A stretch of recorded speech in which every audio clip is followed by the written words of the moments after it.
Bem-vindo a todos, Yassas! Hoje eu recebo com muito prazer o professor de grego, Efstátios Tsotos. Bom dia, pode falar meio seu nome, talvez. Efstátios Tsotos. Oh, perfeito, né? E você escreveu um livro, né? Você é professor de grego, escreveu um livro que a gente pode apresentar aqui, né?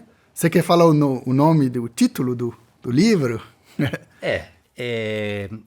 Marcas do pensamento helênico no processo da missão da Igreja.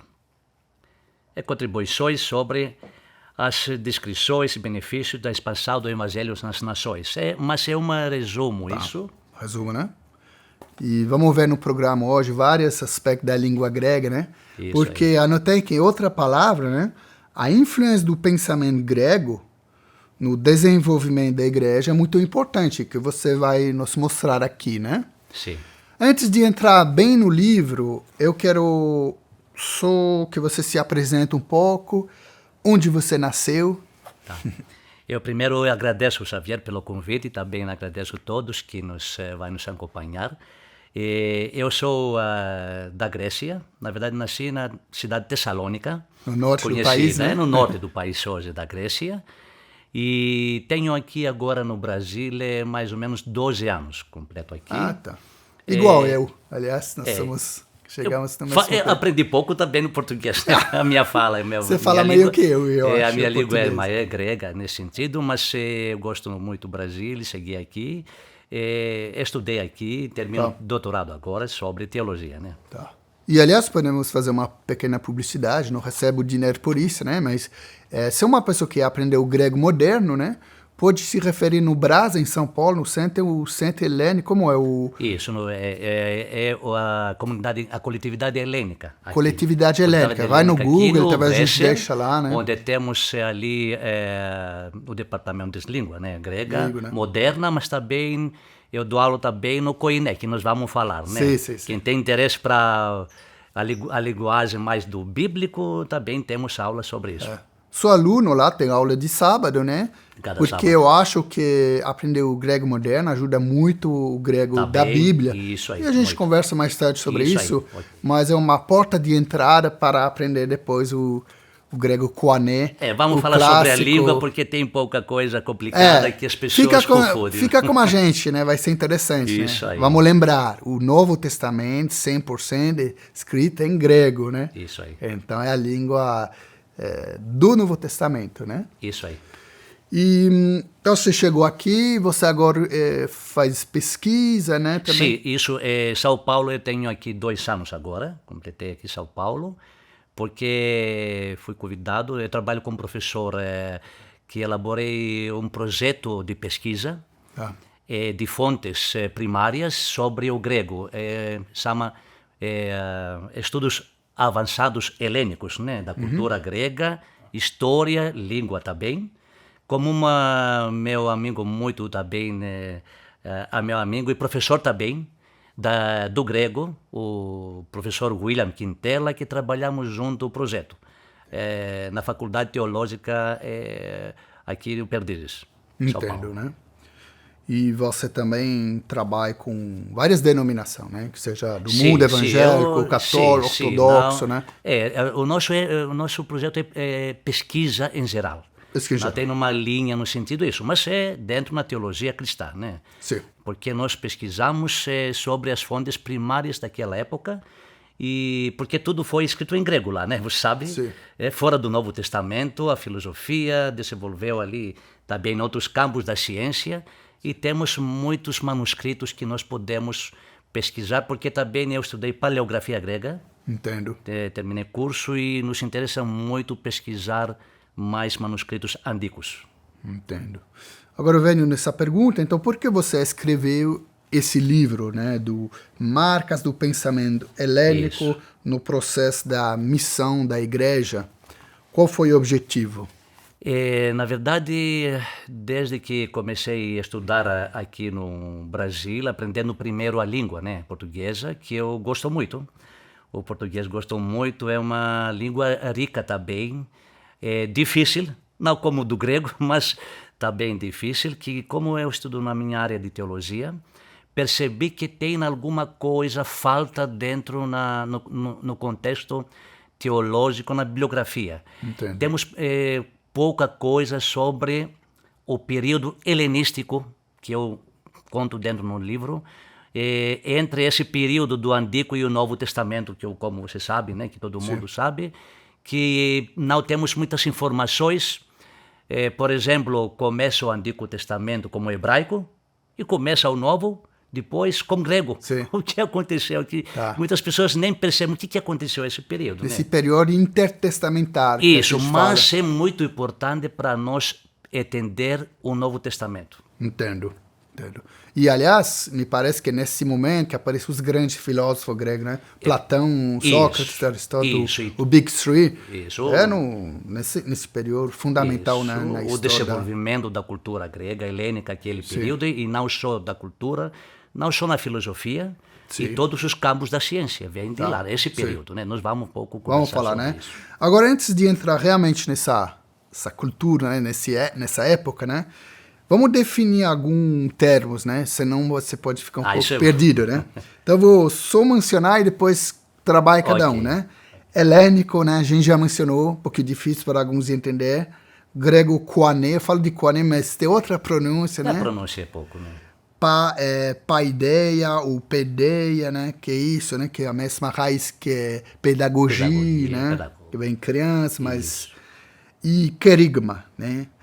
Então vamos começar helênico, porque é grego, helênico, ninguém sabe muito esse isso. Termo eu no livro explico porque tem até na área de filosofia, nos vários campos da ciência, né, o termo helenismo, muitas vezes, helenístico que temos no Novo Testamento, a mesma raiz, é muito confundido. Né? Senão vamos definir os termos que nós trabalhamos, podemos...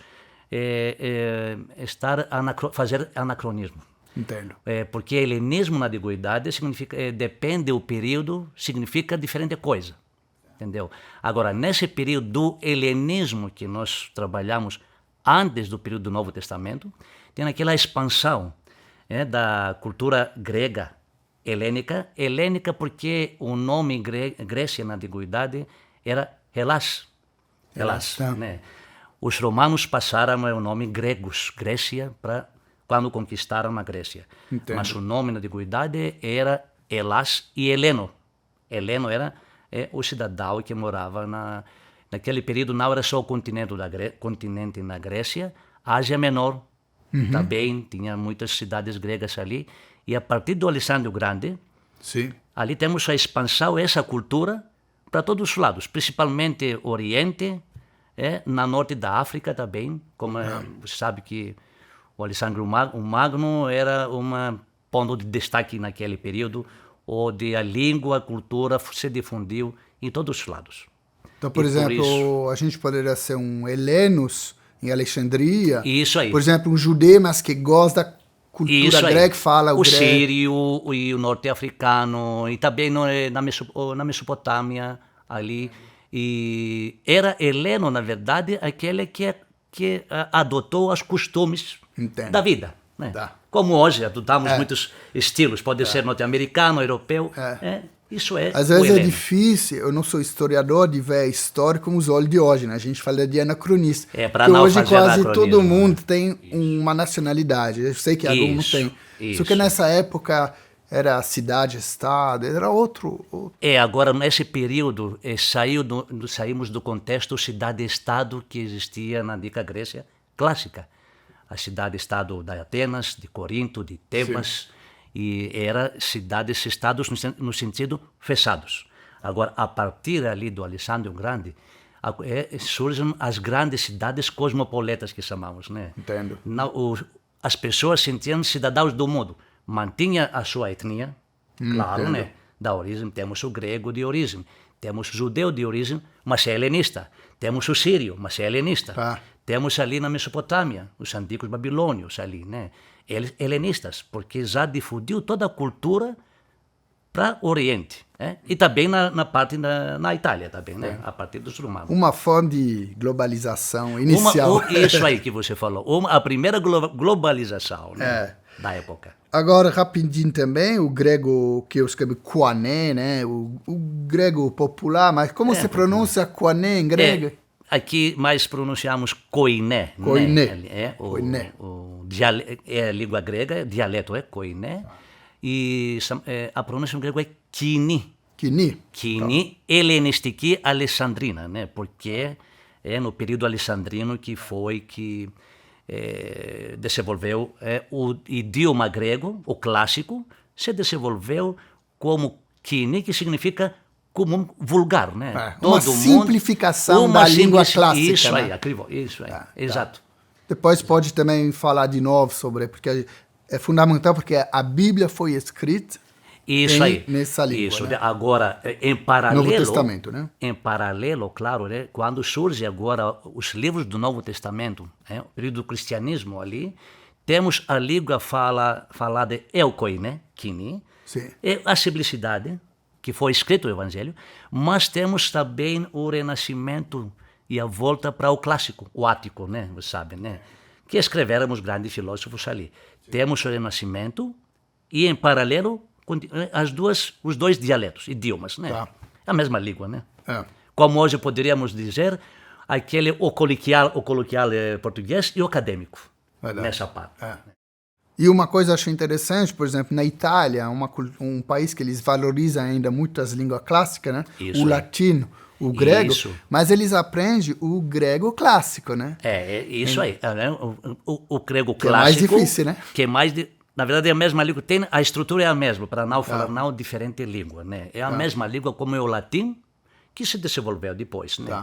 É a mesma língua, só que tem um pouco mais particularidades, a estrutura. Gramática um pouco mais pesada, dativo, que os filósofos, na verdade, desenvolveram uma língua e por isso que criaram tantos termos filosóficos, né? Você sabe, né?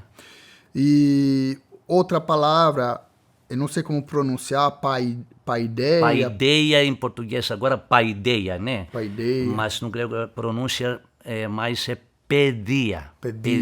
Que você menciona muito no seu livro. É fundamental, né? Na verdade, o livro é uma introdução que eu peguei também fontes de estudiosos, historiadores, teólogos também, até acadêmicos, que escreveram sobre isso, franceses ou alemães também.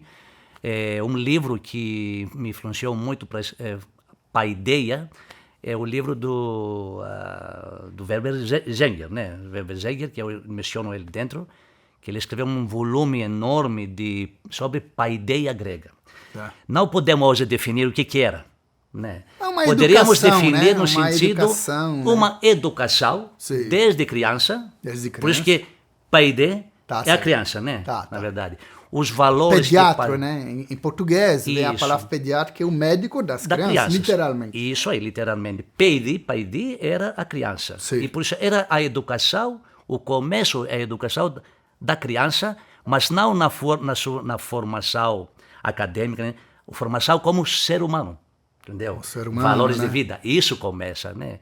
E por isso que o pedagogo surgiu, né? Que pega a criança e dirige no professor, né? Sentidos mais de valores de vida é primeiro e depois na formação da vida da pessoa, né? Hoje a educação tem uma forma que vamos educar as pessoas para vários campos do trabalho. Não é isso, né? Entendo. Por exemplo, você pode me corrigir, mas o Alexandre Grande, o professor era Aristóteles, né? Era Aristóteles. Então era o super professor da Padilha, era o top professor. O Alexandre Grande precisamos um outro momento para falar sobre isso. Mas, na verdade, a educação que pegavam as crianças, claro, de famílias que tinham as condições, né? Verdade. A educação não era... O Estado fornecia a educação só para as pessoas que podiam estudar, né? Tinha também nos trabalhos de profissão manual, né? Isso aqui. E o Alexandre o Grande, que foi, por Aristóteles, 3 anos, que imagina, né? Que não certo, né? De certo. 14 e 17. Mas tinha outros professores também, né? Lógico, né? Era cada um tem pedagogo, era o rei, a área né? dele, mas na área de filosofia... O pai dele, Filipe, chamou Aristóteles, que era na mesma região, né? Entendo. Aristóteles não era ateniense, entre parênteses, né? Não era cidadão ateniense, né? para a gente chama que os cientistas, né, que a gente fala que o pai da ciência é o Aristóteles, né? Então, é verdade. Acho que o pai né? da ciência. Como o pai da medicina é Hipócrates, né? Isso. A Grécia influenciou muito o Ocidente. A gente vai reforçar isso, né? Por isso o Império Romano também. Né? Império Romano, né? Mas uma última palavra que eu quero ver um pouquinho o glossário, né? O querigma, né? Porque aparece no seu livro. Mais na teologia usamos teologia, isso, né? Esse programa de teologia. Mas também naquele período existiam os querix, aquele que dava a fala, né? O discurso. Quem que era o querix? Entre parênteses poucos, alguns termos que temos, que eu coloco, mas também temos na Bíblia, né? No Novo Testamento. Sim. Existe lá dentro no vocabulário do dia a dia. Tá. O vocabulário da literatura existe. Sim. Que agora, os escritores do Novo Testamento usam palavras comuns. Comum sentido agora, teológico, entendeu? O que era o querix do querigma?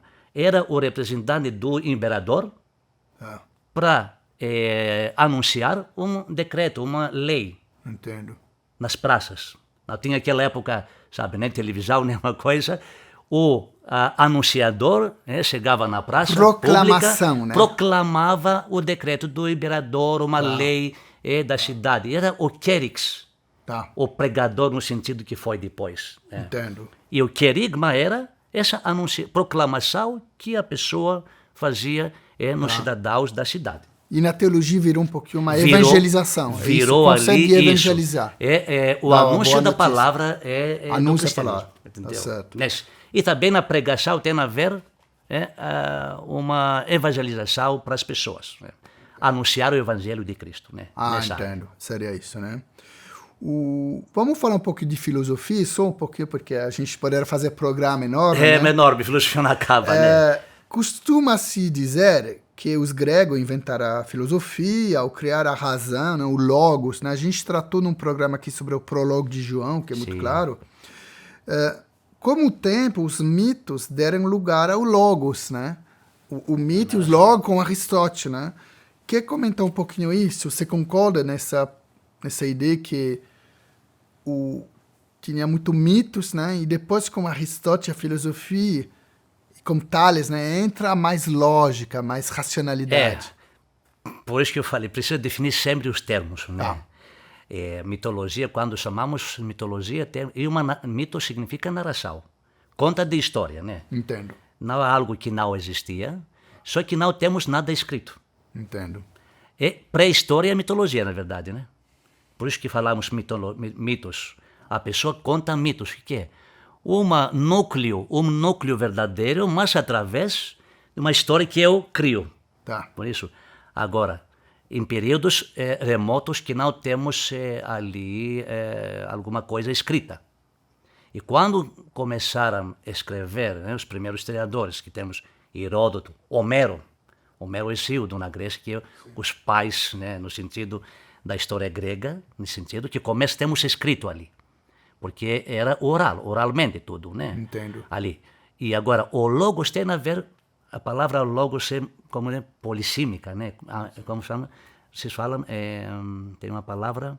Ela tem várias possibilidades de interpretação. Isso, né? Agora, quando vem no Tales, que você fala, outros filósofos pré-socráticos, que chamamos, antes de Sócrates, que começam agora eles a pensar sobre a natureza.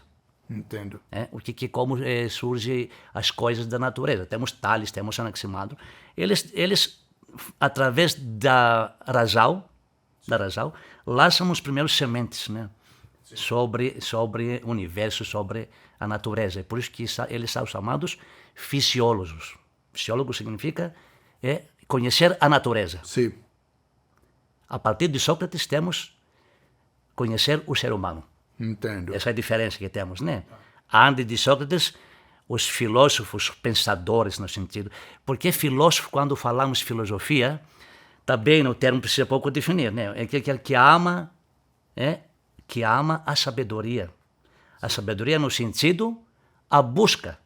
O filósofo nunca achou a verdade. Ele é buscador, pensador. Entendo. E por isso que não cria doutrinas, né? Entendo. A filosofia não cria doutrinas, deixa para o próximo continuar aquilo que você semeou. Entendo, entendo. Mas eu falo isso porque acho que você tenta emocionar no livro. É nesse contexto, né? Que Nesse depois contexto, nasce a isso. igreja, 2.000 anos atrás, num contexto onde a filosofia já era mais avançada, era mais razão, não era tão mitologia puro, né? Mas você fala que é interessante, uma zona cinza entre mitos, logo, não é tão muitos definido. misturam ali, sabe? Logos de João como logos de Heráclito, logos, sabe, essa coisa. Logos de João que fala é outra coisa, né? É isso. Quando fala o João tem a experiência com Cristo, tem a experiência, né, da igreja. Agora, os filósofos anteriores falam para uma logos que existe, que nos dá, como dizer, aquele fogo, chama, para podermos pensar, para podermos melhorar a nossa vida, né? Para ver a natureza que nos circula, como nós podemos viver nesse ponto. Entendo. A partir que eu falei de Sócrates, agora volta à filosofia, entre no ser humano. Tá. Ele busca ver o que é ser humano, dentro, em relação da natureza. Sim. Por isso Platão, né, que escreve sobre essas coisas, na verdade Sócrates, não sabe, não escreveu nada, né? Não temos já escrito, não, sim. não era para escrever, né? É Platão que escreveu sobre tudo que falou Sócrates. Ali temos isso, né? A busca para ver o que é ser humano com relação com essa natureza, a criação, né? Entendo. Você fala os pensadores jônios. Eu quero saber quem era antes de Sócrates ou depois? Isso, né? Aqueles que falamos pré-socráticos, que é do século VI, né? Uhum. Ali, como Heráclitos, de Éfeso, né? Que temos ali Anaxímandro, Anaximenes, temos o Xenófanes também, que ali começa agora, nessa busca da natureza, da criação, busca, e agora começa a dúvida sobre os deuses de Olimpo, deuses não sei o que, na antiguidade. Politeísmo, né? Politeísmo, ali existe agora uma dúvida sobre isso, existe uma razão. Sim, uma razão, né? Uma razão esse que domina famoso tudo. logo, né? Tem o grande intelectual vivo, né? Jordan Peterson. Ali é trabalha, a explosão da filosofia, né? De criar falou o Jordan Peterson, que é o grande intelectual vivo hoje, mais ligado no conservadorismo, ele fala que o logos é uma ordem. Então, quer dizer, esses pensadores jônios, uma ordem, né? Isso. E que faz sentido no prólogo de João, porque o Jesus é o centro da ordem do mundo, né? E cria o mundo, né? É que é muito importante que João fala sobre isso, né? Sim. Porque o João, você sabe, escreve o último evangelho, Sim. no final, mais ou menos 80, 90 depois de Cristo, né? No final do século I. Sim. Que lá que surge agora, sabe, que ali surge muitos misticismos, né? Ali temos heresia, né? pensamento, né? Chegamos no ser divino através da razão. Sim. Que é uma coisa que complica pouco. Por isso que era necessário João escrever sobre que Jesus é Logos. Né? É Logos, né? Entendeu? Literalmente, você pega uma Bíblia em grego, vai ser escrito Logos, e Logos é simples, é um L ou... Sabe, sobre o prólogo, você sabe quando os livros foram escritos, né? Sobre essa coisa, não vamos fazer falar horas, né? Isso. Mas eu acho que foi uma boa introdução sobre a filosofia. Só que para isso que fala, como separar o Logos de João de Logos dos filósofos jônios, que falam jônios porque eles eram nas cidades da Ásia Menor, né? Ásia Menor no litoral, sabe? Mileto, Éfeso, cidades antigas. Que agora é Turquia, né? Sim, atualmente que está no litoral da Turquia. Tá.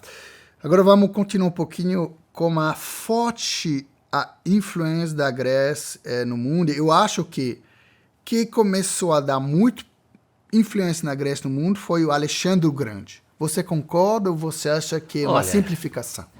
Não sou eu, né? Quem vai pesquisar pouco, o que eu falei, né? Sim. Porque que nós criamos pesquisa, né? Nesse sentido. Sim. Pesquisa é um termo muito profundo, né? Se não pesquisar algo que você vai apresentar ou escrever, vou falar coisa no ar, né? Fluida, no sentido. Através da pesquisa, isso que encontramos. A personalidade na antiguidade que mudou o mundo é Alexandre o Grande, né? Isso sem dúvida de todos os historiadores, quer dizer, os pensadores, estudiosos concordam.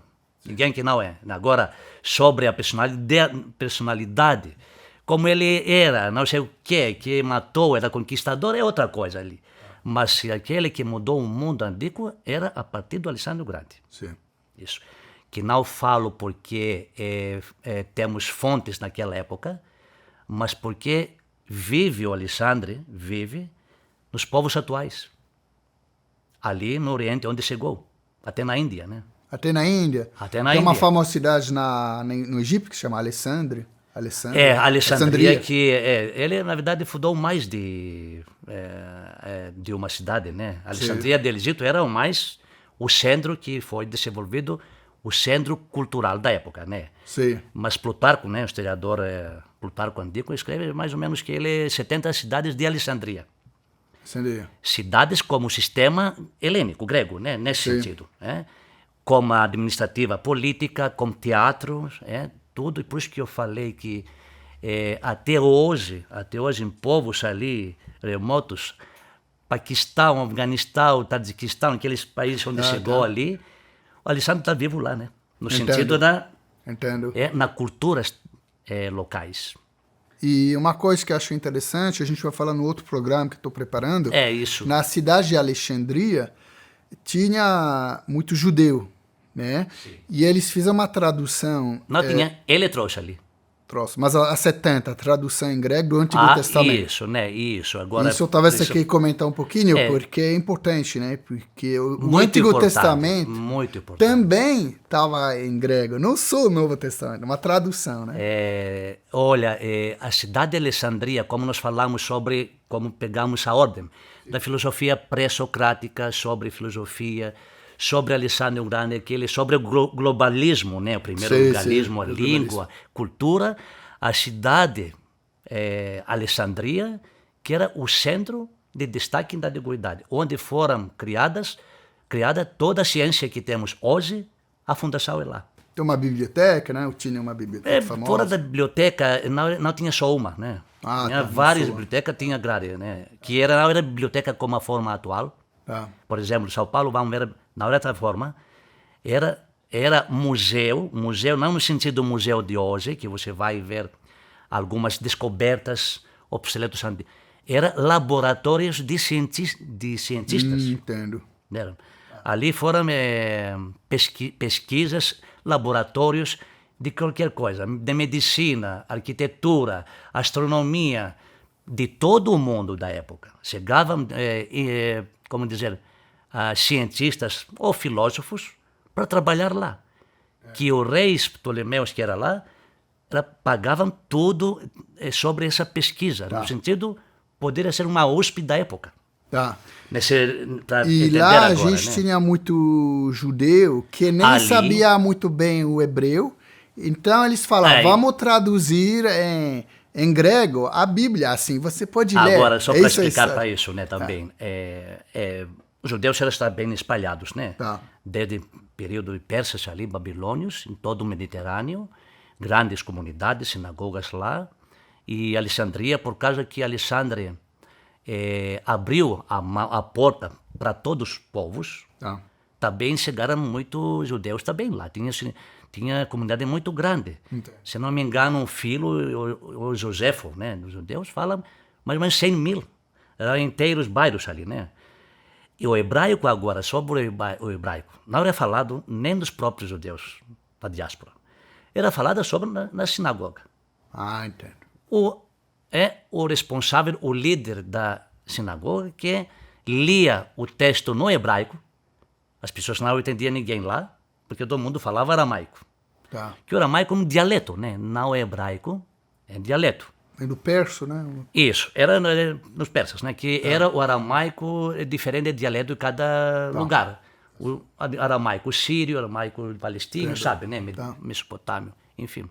E ali, ninguém, os próprios judeus, não podiam ler as escrituras deles, que para nós é o Antigo Testamento, né? E assim, faltava ali o livro sagrado dos judeus ali, e foi a partir da força, né, do bibliotecário ali que temos fontes sobre isso, né? E do Ptolomeu, do rei Ptolomeu, para também colocar na biblioteca ali todos os livros de religiões que existiam. E também dos judeus. E começa agora a famosa, né? falam tradução, mas não era tradução no sentido...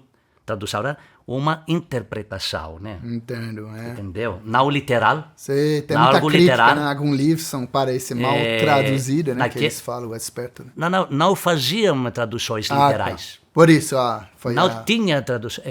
Na verdade, na história da tradução, tá. a versão grega da Septuaginta é o padrão. É o padrão. Porque era uma coisa que foi feita primeira vez na história. Entendo. Tão extenso, né? Agora imagina quantos livros da Escritura do Antigo Testamento traduziram uma outra língua. De 72, que não eram gregos, muitos acham que não é grega, eram judeus. Não traduziram os gregos, e muitos, não sei que, talvez ficam confundidos as pessoas. Os gregos traduziram, os judeus traduziram as escrituras deles para o grego, para necessidades deles. Né? Acho que foi no século III antes do Cristo, mais a partir do século III. A partir do século III. Agora eu vou ficar exatamente nesse período, né? Como foi a cultura helenística, né? O grego, para simplificar um pouquinho, né? No Império Romano, no início. Por exemplo, nesse século III, qual foi a relação entre Roma e a cultura helenística? Porque o Roma está crescendo, né? Crescendo, isso. Está crescendo na política, né? Nesse período, né, no século III, Você fala no livro, capítulo 1:3. Isso. Por isso que o livro é uma canal que nos traz nas fontes, né? Sim. Uma introdução. É enorme, tem bibliografia. Difícil, né? Mas quando surgem os romanos agora, a partir do século III, mais ou menos, como as famosas batalhas como os carcedônios, né? Carcedônios ali, e eles conquistam a Grécia no século II. Porque todas as cidades caem agora no Império Romano. E ali os romanos tomam posse em várias cidades no litoral do Mediterrâneo, até que foi criado o Império, você sabe, o primeiro imperador Otávio Augusto, né? Entendo. Porque a Roma era república, né? Uhum. Era república até no ano que o imperador Otávio Augusto funda o Império. Ali. No século I antes de Cristo, né? Isso, Otávio ali. Agora, em relação no começo, os romanos sabem, né? Claro, como o poder como militar que surgiu. Agora, entrou em contato cultural com os gregos, que era lógico, né? Quando você encontra uma cultura avançada, que os romanos sabem, né? No Lácio era mais... Era povo rural, né? Não tinha a cultura deles e o avanço na filosofia foi no contato com os gregos. Copiaram muito os deuses, por exemplo, né? Os Zeus que virou... muitas coisas, Mercúrio, né? Estudaram filosofia, começaram a estudar arquitetura, começaram assim, que surgiram também muito grandes oradores lá. Temos oratórios latinos, Cícero agora, né? Talvez o mais famoso, Horácio, né? Eles desenvolveram, mas a partir do século I, né? Entendo. Cícero, outros estudavam Atenas filosofia, né? Entendo. Me parece que esse conceito de Pax Romana, né, que depois chegou também em Israel, é que os romanos deixaram a cultura, né? Eles não... As culturas, sim. Cultura, né? As culturas, Porque, de certa forma, ela favoreceu essa Pax Romana, a cultura grega, né? Isso. Porque todos podiam ter sua própria cultura e religião, e a gente pode ver nos evangelhos também, o Pilato, né, lá na atual Israel, o Palestina, ele deixou autoridade pelos judeus. Esse conceito de Pax Romana. Sim, a gente que é o poder, a gente que é imposto, mas pode guardar sua cultura, sua religião, isso não é nosso problema. Você né? sabe que um império, quando surge um império, que aquelas épocas, né, para como você vai dominar territórios enormes ali, diferentes povos, religiões, línguas, né, dialetos ali dentro. Como você manter todos eles em paz? Sim. Claro, com poder, mas como eles vão viver entre eles com paz? Ali, claro, os romanos eram especialistas nisso, né? Apesar que era poder, depois que o império reduziu a república. O Senado não tinha mais o poder que tinha antes, porque, se pensar em imperador, era um ditador da época, né? Era um monarca. Sim.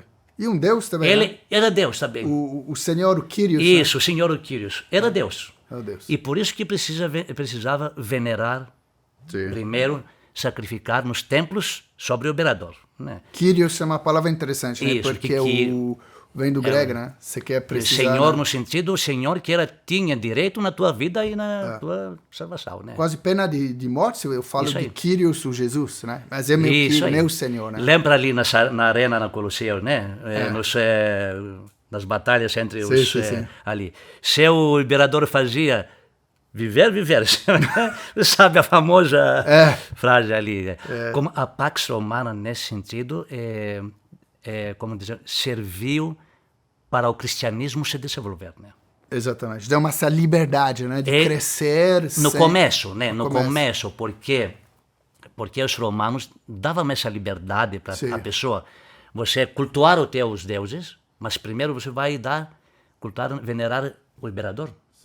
Que é o Senhor de todos, né? Do momento queimaram os cristãos em Roma, né? Tem ali agora os judeus tinham tirado dessa ordem como a religião antiga. E por isso, no começo, os cristãos, ligados com o judaísmo, porque saiu de lá, né? Muitos judeus ali, não perceberam que é a mesma religião, mas quando os cristãos negavam honrar, cultuar no imperador romano, porque não reconheciam como Senhor da vida é o Senhor de Deus. E por isso aí começou ali a reação do Império, né? Nesse sentido que começaram posteriormente as perseguições, né? Nós precisamos, os romanos não perseguiram os cristãos no começo. Eram tolerantes os romanos, né? Mas quando distinguiram agora como a sinagoga judaica e a igreja ali foi a reação romana que era muito forte, né? No final do século I, na verdade do século Até que o Constantino, acho que no século IV, ele... ali mais tarde, faz a que é o primeiro império, imperador romano, que também deixa o direito, os cristãos também, cultuar o seu Deus, né? Através de um sonho, né? Acho que foi uma palavra grega também, visualizando Jesus. É uma visão, né? Uma visão que tinha. Mas fora disso, antes da saída, ele mostrou muito, como dizer, não tolerância, muito empatia sobre os cristãos. Entendo. Porque as perseguições contra eles eram injustas, entendeu? Entendo. Nesse sentido. Tá.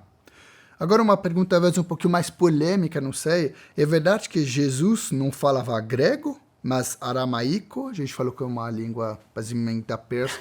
E hebraico? Ou você acha que ele falava grego? Olha, você pode usar o Joker. Você quer usar o Joker? Não podemos entrar agora nesses... Sabe, isso é curiosidade, né? Mais de curiosidade.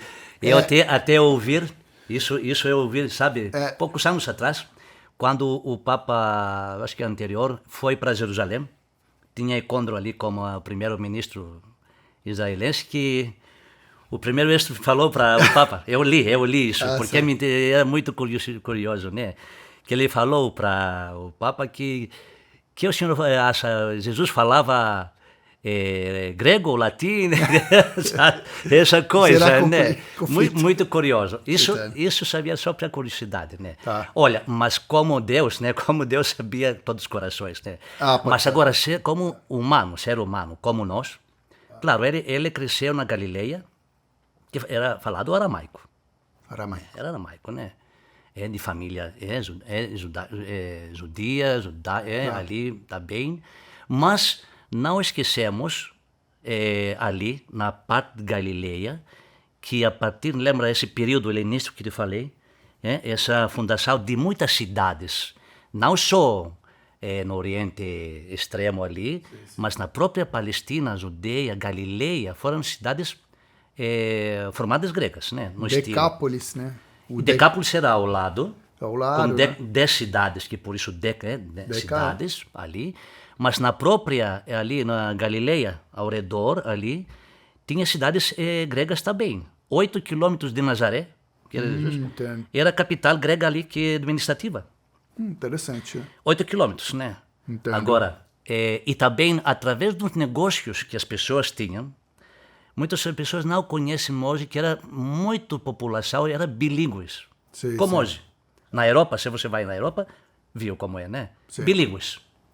Inglês, francês, alemão, espanhol. Bilíngues. aquele período que já temos essa difusão da cultura e a língua lá no Oriente, muitos mais comerciantes eram bilíngues. Verdade. Falavam a própria língua nativa, o aramaico siríaco, o aramaico galileu, mas quando trabalhavam com os outras etnias, falavam também no grego, o latim não tanto, né? O latim não foi difundido muito no Oriente. Tá. Para ter uma ideia, eu escrevo no livro, até na própria Roma era falado grego, né? Exatamente. Né? Porque quando você vê Paulo escreve Romanos em grego. Entendo. Por quê? Por que não escreve em latim? É bom que você fala de Paulo. Quero falar de Paulo agora, um pouquinho. Né? Para ser o mas quero dizer, né? A Roma era helenizada, né? Tá. Falavam, claro, o latim, mas aquele que queria subir na administração, trabalhar ali, precisava falar Era uma língua que era imperadores que falavam. A língua da filosofia, do negócio. Do negócio, da administrativa, da política também, né? Tá. A gente fez um programa, o início de Fórum Teológico, já há mais de um ano, sobre Paulo de Tarso, né? Peguei um livro sobre Paulo, muito interessante. Tem, isso. E ele era judeu, mas também aprendeu o grego. Isso é certo, né? Não tem polêmica aqui.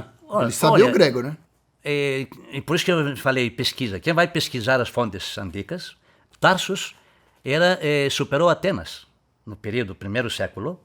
Tarsus era centro intelectual filosófico de várias escolas ali, que com vários famosos filósofos do período aquele, né? Primeiro, não vamos mencionar agora. Tá. E por isso, como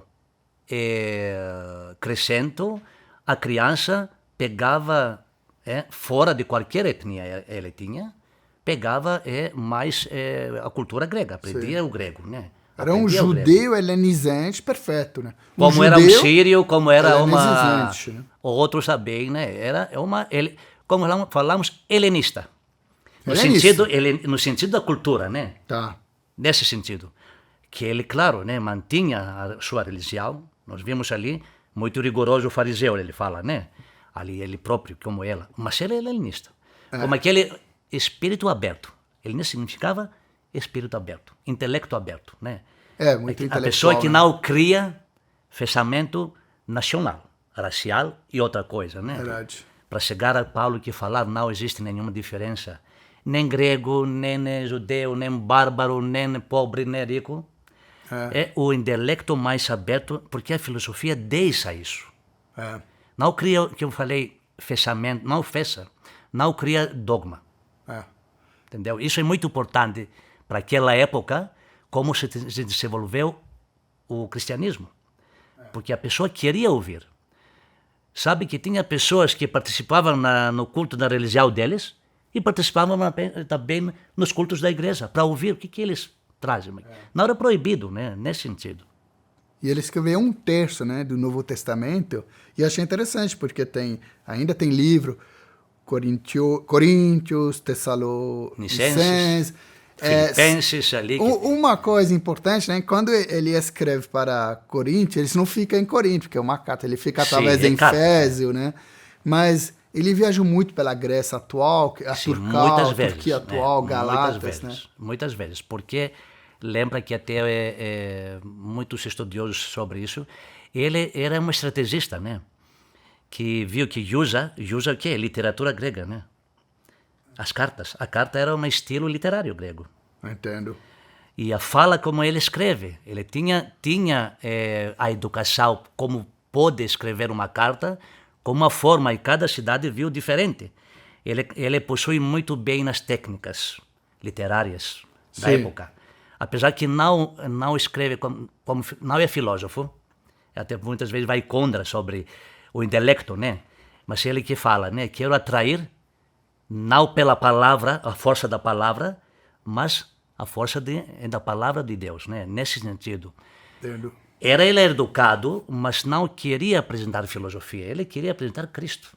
Sim. Que até muitas vezes fala ali, crucificado, imagina, né? Entendo. Crucificado.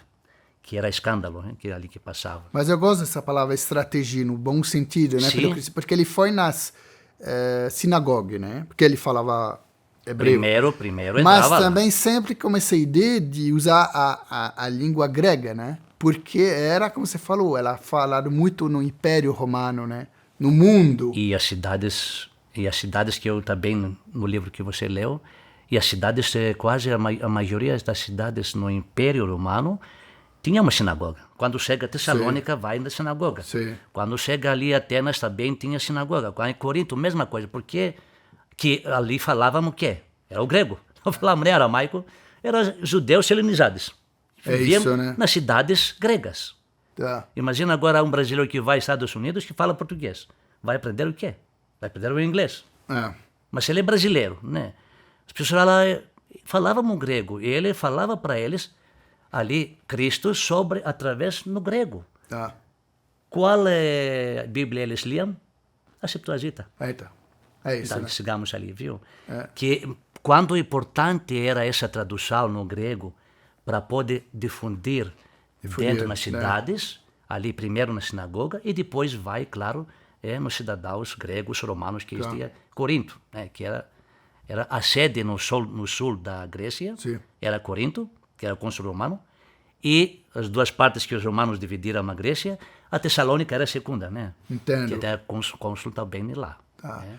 Quer dizer, a língua grega ela foi a causa da difusão do cristianismo na Era o Grécia veículo, primitiva. era o veículo, na verdade. Através no do Espírito sentido- Santo, né? numa teologia não ortodoxa, não era por não acaso, liberal, né? né? Não era por acaso, e nem que muitos falam, mas era a língua do inglês daquela época. Não é isso.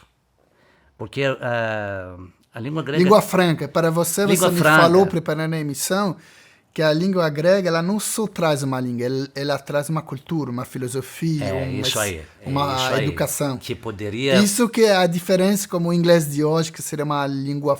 Que o inglês vem muito do grego também, né? Claro, Podemos voltar... no- as línguas europeias, né? As Europeia. línguas europeias têm na base... O latim é o grego, né? Sim, sim. Porque olha que estranho, Xavier. Todas as línguas europeias é derivadas de qual? Do latim. Sim. Mas não entende o italiano do francês, o francês do alemão, que é do latim. O grego nunca se dividiu em línguas. Entendo. Para ver a força da língua que tem. Dialetos temos. Uma coisa é dialeto. Muitas pessoas difundem o dialeto como uma língua. Língua é uma língua que é o grego, você é português. Isso é língua. O dialeto é o quê? É o regional. Tá. No Rio Grande do Sul tem um dialeto próprio. Entendo. No Nordeste, português, mas outro. Tá. O idioma menor, menores familiar. Entendeu como é? O grego nunca se dividiu em línguas, como o latim. Com o Império Bizantino, a gente pode fazer outro Ali show, era né? o grego desenvolvido. A né? Igreja Ortodoxa é Que a responsável Igreja muito, Oriental né? Oriental também. para segurar a língua, né? Que segurou a língua, né? Por isso que eu falo, né? Eu gosto muito de aprender o grego moderno e eu recomendo, porque ajuda muito a entender o Ajuda grego muito. koiné.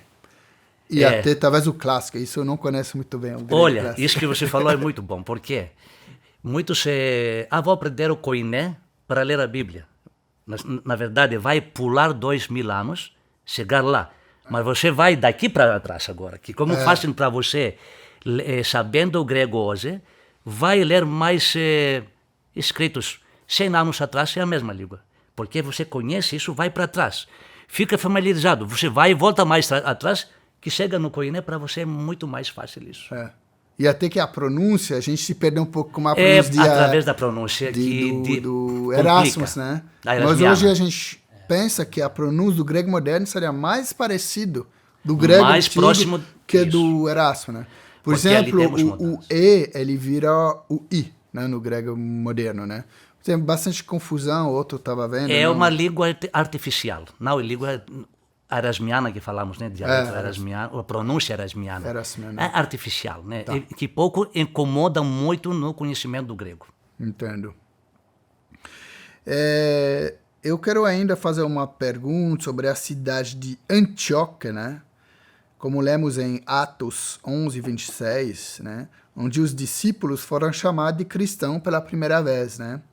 Conta-nos um pouco sobre Antioquia, né? Que é uma grande cidade também. Antioquia, naquela época, era né? das grandes cidades fundada por... lembra que depois da morte do Alexandre o Grande, temos a divisão, né? Das vários generais do Alexandre. E Antioquia é fundada de um general dele, Antíoco. 300 anos antes de Cristo, né? Pouco depois da morte do Alessandro Grande, que se desenvolveu muito rapidamente. No período agora de Paulo ali, que chega ali, e os primeiros cristãos ali, é das maiores cidades do Império. Roma, capital, historiadores da Alexandria, época, você falou? Alexandria e Antioquia. É a terceira com 500 mil habitantes. Quase que é das grandes cidades. Né? Para aquela época, 500 mil, sabe o que significa? Né? Muita coisa. Que fica como São Paulo da época, Verdade. mistura de etnias dentro. Tá. Falando, claro, o grego e os idiomas locais de cada um. Né? Interessante que é lá que foi chamado primeiro os cristãos, uma cidade tão universal, né? Porque Universal. O grego, ele trabalha como Alexandre o Grande com o conceito universalíssimo, né? Uma religião, aliás, a maior religião do mundo é o cristianismo. Às vezes eu vejo igreja em Havaí. Falei, mas como é possível? Igreja no Japão, não sei que tem muito cristão. Igreja não sei. Tem. Globalizou, né?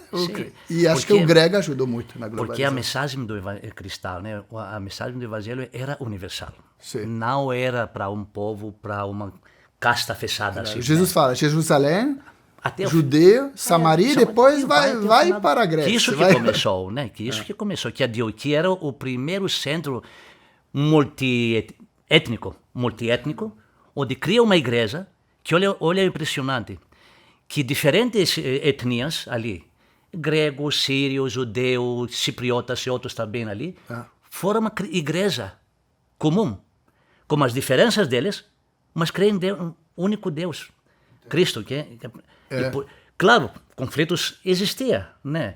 Mas imagina agora, no começo, uma igreja multinacional, multiétnica, ali, que era o centro missionário, que a partir de Paulo saiu de lá, né? Saiu de lá, que né? era uma cidade missionária, né? Nesse contexto era.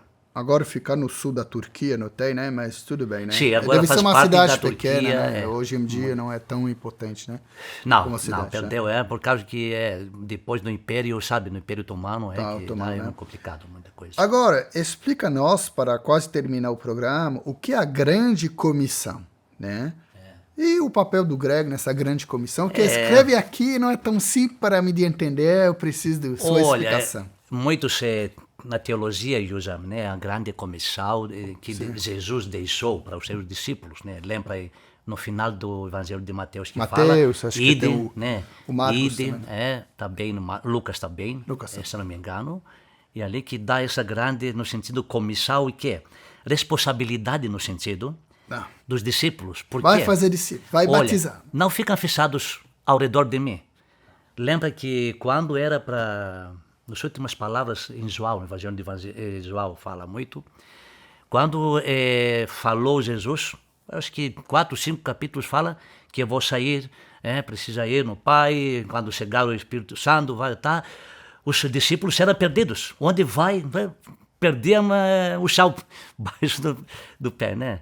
Assim, olha, não fica ao redor de mim. Agora, ide e cada lugar do mundo para anunciar as boas palavras, né? Porque evangelho significa isso, né? Sim, é verdade. Boas notícias nesse sentido, traduzem muitas vezes, mas isso é a grande comissão para os cristãos da época, que por isso que no último capítulo eu faço uma ligação. Qual é a grande missão da igreja hoje? No sentido universal, né? Não igreja grega, igreja brasileira, igreja alemã, cada no com uma visão meio isso, né? Se eu, que sou grego, se não posso dialogar com você, cristão também, que cristãos somos? Verdade. Eu sou dos gregos, você dos brasileiros? O outro é do alemão, o outro é do russo. Colocamos políticas dentro. Voltar na raiz do cristianismo, né? Isso, a raiz do cristianismo, né? É isso. Porque aqui, multiétnica, multicultural. Às vezes, talvez as pessoas vão me criticar, mas aqui é um programa mais ou menos protestante evangélico. Mas às vezes eu falo, o Santo Agostinho era católico, basicamente. O evangelho... Quer dizer, se a gente voltar na igreja primitiva, todo mundo igual. Isso então a gente briga hoje, mas ninguém sabe que o Vaticano Você é católico, pensa, você é protestante, você é ortodoxo, você... Que assim, briga para pouca coisa. Isso é a grande comissão de Cristo, era isso. Uma igreja universal, mas não uma igreja católica no sentido... Mas uma igreja raiz, uma igreja... Viu que o termos que falamos, se não definir o termos, que está no grego, Ali falta pouco definir o termo, porque católico em grego significa, sabe o É quê? isso, universal, né? É aquele que tem a totalidade da verdade É, do uma evangelho universalismo, e né? também que não tem barreiras, não tem fronteiras, entendeu? É. O que significa católica no sentido? Posteriormente, nós seres humanos E ele se colocamos chama placas. de cristão, mas nunca... É difícil. Um Nós dia vamos colocamos fazer placas. um programa sobre o que é a igreja ortodoxa, né? Você acha que seria interessante? Aqui é pouco desconhecido isso, é muito bom isso, Desconhecido, né? porque a igreja oriental, né, ortodoxa que Oriental. chamamos, é desconhecida aqui no Brasil. Apesar Desconhecido, na Europa tem está tudo bem, mas centenas de milhões de que é fiéis, né? desconhecida e também existem coisas ambíguas muitas vezes que não define muito bem, né? Tá. Então, para fazer um pequeno resumo, acho que se o Lee falar muito bem, vou mencionar depois, a gente chega lá, pode comprar lá na internet, a gente vai deixar Tem o ali, Instagram, o telefone dele. Pode, sim. Pode comprar esse livro. Qual o valor, aliás, você vende aqui? Olha, eu tenho Você o valor mínimo de R$ 55, né? Tá. Aqui a gente grava no Amazon é um pouco pouquinho mais caro, né? né? Tá. E a gente grava em setembro de 2023. Se você assiste esse programa em 3 anos, talvez o livro tá mais caro. Vamos ver a inflação. Ah, né? não, inflação não. Mas o importante é que vai fazer outro livro um dia, né? Olha, isso era uma introdução, porque aquilo que eu percebi, sabia que falei no começo, né? Existe pouco menos informação sobre esse período, quando a pessoa que entra para ler o Novo Testamento tem termos, tem coisas que encontra dentro que não pode explicar, senão vamos pesquisar os séculos anteriores, o que precederam, né? Verdade. Por que fala grego ali? Por que fala eclesia? É. Por que querigma? Por que Kyrios dentro? No hebraico é diferente. Tem, É quase impossível. coisa... Eu nasci numa família cristã, não entendi por que Senhor. Que Senhor? Eu precisava da palavra Kyrios ligado no Deus com pequeno D do Império Romano para entender o Kyrios. Senão você não entende, gente. Tem muita coisa. Se um grego vai ficar muito diminuído para entender a Bíblia. Precisamos... Né? Aliás, um bom pastor, um bom padre, estuda sempre claro, a grego no seminário. Livros, né? Tem livros muito bem produzidos, Sim. assim, quem vai pedir. Só que precisa sempre a nossa pesquisa, quando vamos fazer, tirar como a nossa linha denominacional para trás. O problema é o que é aqui? Faço pesquisa como minha linha na cabeça, filosófica. Tá. Sou do Platão, aqui do Aristóteles. Lembra que Paulo falou, vocês de Corinto, Pedro aqui, não tem essa coisa. Se agora eu vou pesquisar essa pesquisa com a minha linha ortodoxa, eu não vou fazer pesquisa, vou fazer a minha linha denominacional. Entendo. Coloco atrás. Você tenta tirar um pouco. O que tem a ver? A ciência. Entra fora do teu que você crê, entra ali, pesquisa. Vai ver, lembra que falei no começo, a verdade dói, né? Dói, né? Porque se eu ouvir algo contra na minha a gente verdade falou que tenho... antes de preparar, né? Isso, entre aspas, eu creio essa verdade. Mas se vem você que me dá uma toque, que não é assim, isso vai doer. A verdade liberta, né? Jesus fala, liberta. Dói, né? Até Cristo falou, né? A verdade que Cristo, liberta, né? Mas, então, o que eu entendo do seu livro, né? Talvez um resumo, é que o grego, ele era um ferramento missionário, né? Talvez você menciona até essas palavras, né? Isso. Nas igrejas dos gentios, né? Para sair só da igreja. Ferramenta. Da igreja do instrumento para ir para os gentios, né? E uma última pergunta, né? Por que o Novo Testamento foi escrito inteiramente em grego? Poderia ter feito essa pergunta antes, mas vamos fazer o final. E não em aramaico, em hebraico, mesmo em latim. Depois vem a Vulgata em latim, mas sim. Como poderia ter sido... porque o Evangelho de Marcos, ele foi escrito em Roma, né? Poderia usar o latim, né? Usou o grego, né? Impressionante. Quer concluir sobre isso, né? Impressionante. Pode isso, concluir né? sobre Como o Marco é judeu, né? Escreveu em grego ali, tá? Aquilo que falamos, eu falo sobre preparo. Esses 3 séculos anteriores, precisamos lá. É a preparação do mundo, através da língua do pensamento grego, para Cristo se apresentar no mundo. Que Cristo que saiu, né, no contexto ser humano judaico, e agora, como ele seria abraçado de todas as etnias do mundo? Através do qual era o veículo?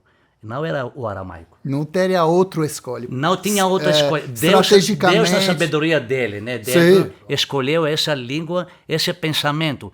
Eu não teria falar povo. Tá. Porque lembra, te falei, o helenismo não era de uma povo, de origem grega. Era a cultura pensar. Cultura, a filosofia, né? Isso que é a educação, isso aqui. Né? Existia filósofo romano, Cícero, Horácio, filósofos, oradores.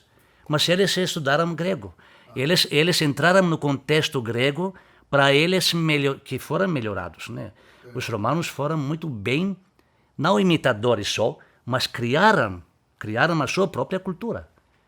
Mas não vamos ver só cultura romana, vamos ver o quê? Cultura grego-romana. Não existe na história cultura romana, greco-romana. Tá. Que isso é o bom, porque dois povos diferentes formaram uma cultura. Uma coisa que eu sempre pensei, eu não sou único, né? Mas por que Jesus chegou 2.000 anos atrás e não 3.000 anos atrás e não agora? Isso e aqui. Eu acho que o Paulo fala, né? Paulo fala.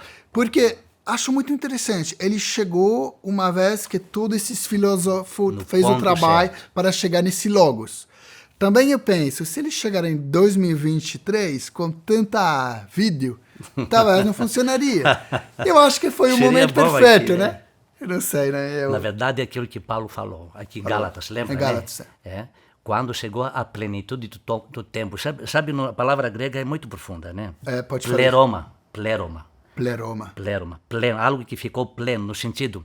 Pleroma, nós consideramos hoje um avião para decolar, para voar, precisa o quê? Ali na cabina precisa o piloto, copiloto, o responsável dos eletrônicos e também atrás como se chama? Moça. Era moça, né? Isso chamamos pleroma, para voar o avião, para dar uma ideia. Porque chegou aquele momento que você falou. Uma perfeição. Era uma perfeição do mundo, a Pax Romana. Isso, né? Pax Romana. Né? Fora da língua. Cultura super poderosa. Por quê? Porque a Pax Romana criou aquelas estradas famosas romanas que você poderia circular sem te incomodar ninguém. Roubar. Sem fronteira também, né? Sem Paulo roubar. Viajou. Era protegida essas cidadão estradas. do mundo, né? Eram protegidas as estradas. Cada 1 quilômetro existia, como aqui vamos como o carro, né? Para Santos temos posto de gasolina, assim. Mudávamos cavalos, os carros. A correspondência era o tempo pronto para chegar a Cristo. Às vezes, as pessoas podem me criticar, porque como sou cientista, eu sou muito racional, tenho muito logos. Mas essa plenitude do tempo, acho que é um argumento de evangelização muito racional que a gente deveria usar mais na evangelização. A gente fala pouco disso, mas é fundamental. Começo sempre, quando falamos sobre o período novo, começa esse versículo. Quando chegou a plenitude do tempo. Você lembra era o tempo certo de Gálatas, Deus, né? quanto? Gálatas 4:4. 4:4. Vou lembrar. Muito fácil. Muito fácil. Ali, a palavra é chave, né? Essa palavra é chave para nós entender.